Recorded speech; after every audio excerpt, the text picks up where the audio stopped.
What makes a fetus a person? We know that what makes a fetus a person is their soul.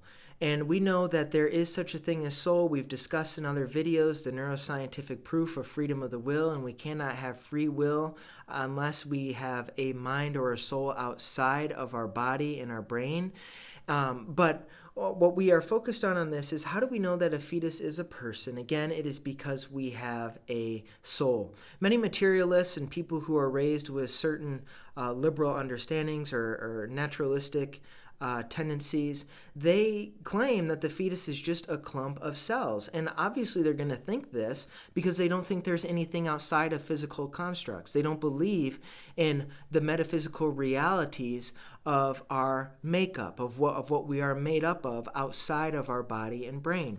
And so obviously they think, oh, that's not a person, it's just a clump of cells just residing in there. It can't think on its own. But what makes a person is not merely the body, but also the soul. And we know that God breathes in the soul at the moment of conception.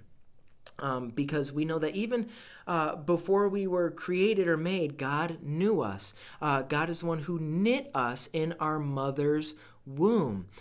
Just as Ecclesiastes says, we don't know how the bones grow in her who is with child.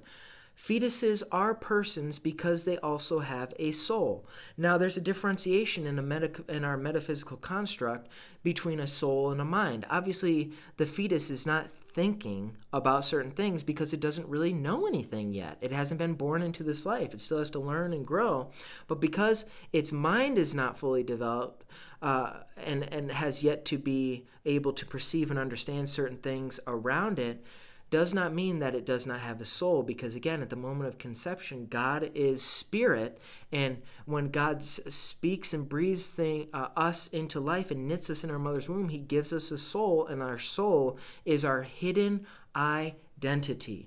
So it doesn't matter that the person, the child within the womb, isn't able to speak or think about certain things. It is still a person because it has its hidden identity of a soul being bound by the body that it is growing in the womb with.